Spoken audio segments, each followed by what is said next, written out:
All right, so I'm on the phone with Eric Spicely. Eric, I want to say congrats about your win last weekend. Hey, thanks. What is the first week back like after a fight? Do you treat yourself and relax a little bit, or do you get right back into work?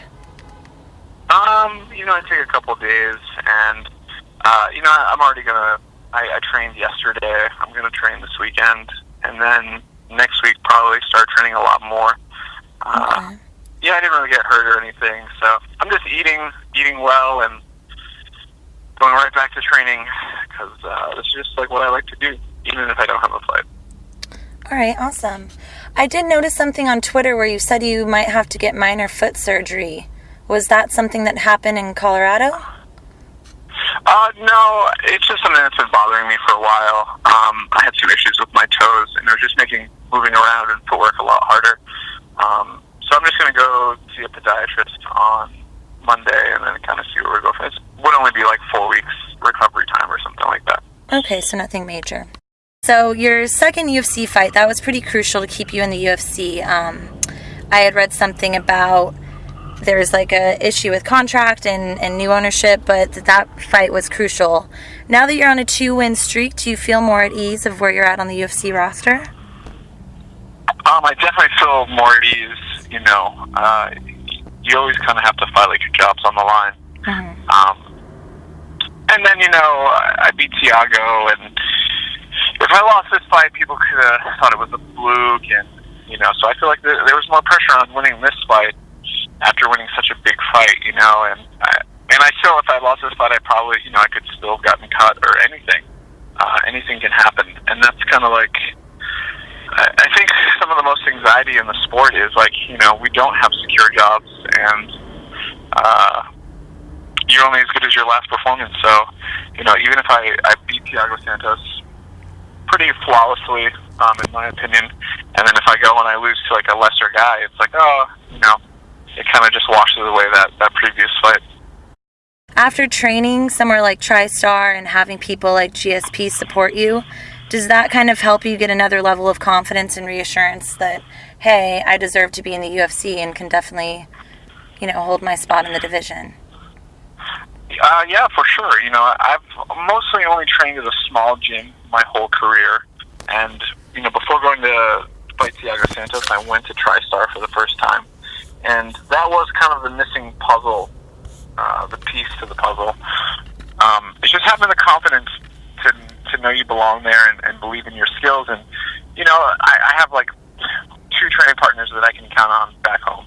And those are the only 2 guys I train with for fights. And it's like, it's really hard to get ready for a UFC fight when, and we've been only training together for a very long time, so we know each other very well. Mm-hmm. It's very hard to get the upper hand on each other. We have similar styles or just anything, and that can kind of, not getting different looks can really hurt your mindset. And then when you go into a place where there is like 30, 40 guys, 10 guys in your division or 10 guys your size that are lefty, righty, tall, short, good grapplers, good strikers, like anything to choose from that you need help with, is there. And it's like that at other major camps. And I think that really plays a role, knowing that I did well in training against guys like Tarek or George or, we have so many other guys too that aren't, big names yet that are so good.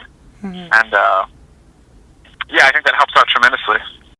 After your win last week, you called out Dan Kelly, and news hit this week that he'll be fighting Rashad Evans instead. Uh-huh. How are you feeling now that the fight that you wanted will have to wait for later? I'm okay with it. Give me 1 second. Sure.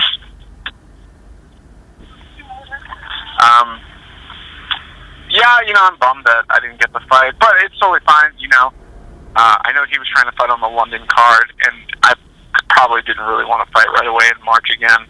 Mm-hmm. So I'm sure we'll meet somewhere down the line. It's a tough fight for him.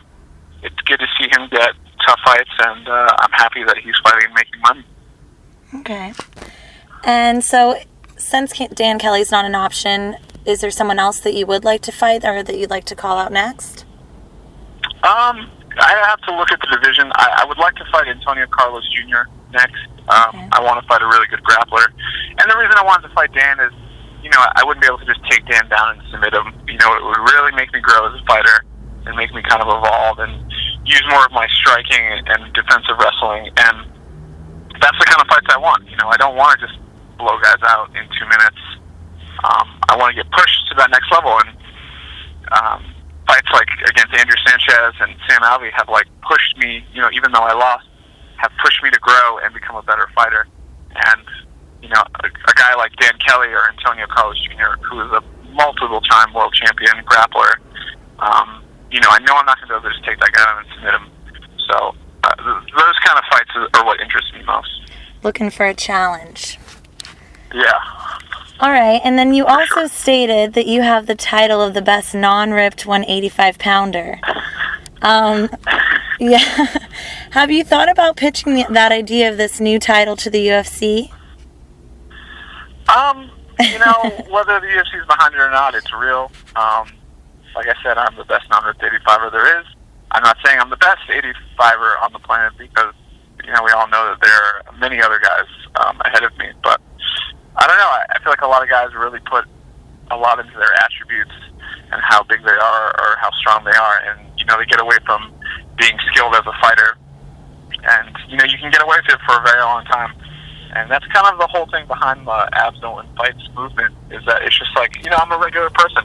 I just so happen to fight. And, I used to weigh 300 pounds, so it's like, even when I fight at 170, I'm just not ripped. And I just care more about being a better fighter. And I love beating up big ripped guys. Well, I think maybe you should pitch a fight night to them, all of the best non-ripped guys in the division. That'd be entertaining. Yeah, it'd be great. Me, Daniel Cormier, Shogun Hua, Roy Nelson, obviously. Ben Rothwell would be in there. I'm trying to think of some other non-ripped guys. But, yeah, we'll see.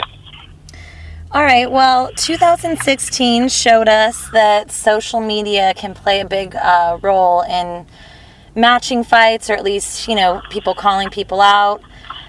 Some people get pretty creative, which I think you did yourself. I saw a picture that you had created of Dan Kelly that was pretty amusing. How much do you want to play into that game with this social media stuff? I don't know. Some of that stuff's kind of weird. This one guy started calling me out after I beat Alessio, and I think he's his friend or teammate or something like that. And, he's talking all this shit to me, and I don't know, it's just kind of silly. It's cool, man, I don't know, it's just kind of childish. I feel like saying shit like I'm going to knock your head off and all this other stuff. I don't know, it's just weird. But do you think it's necessary nowadays for mixed martial artists to have a social media presence? Yeah, for sure. And sometimes that can save your job. Because we're pretty much based on how popular we are with the fans and who wants to see us fight. And that's a lot of people, I think, make fun of Elias Theodoro for just being on Twitter all the time, but that does great things for him. His brand is huge. And say he lost 2 or 3 fights, that might keep him in the UFC versus somebody who doesn't give a shit about putting himself out there and promoting himself and trying to get sponsors and all that other stuff. You lose 2 fights and you'll get cut because it's you're just another. There's so many guys that want to be in the UFC. There's thousands of fighters on the planet. They only have 500 guys under contract at one time. You've got to do something to stick out, and and everyone's kind of trying to do the Conor McGregor thing where they're talking tons of shit to everybody, and it's you just got to do something that works for you. And I think Elias Theodoro is pretty unique in his way, and he's funny and entertaining, and people really like him. And it's that's more important, I think, than just talking shit to people. So finding your own kind of voice in social media is, I think, important. Okay.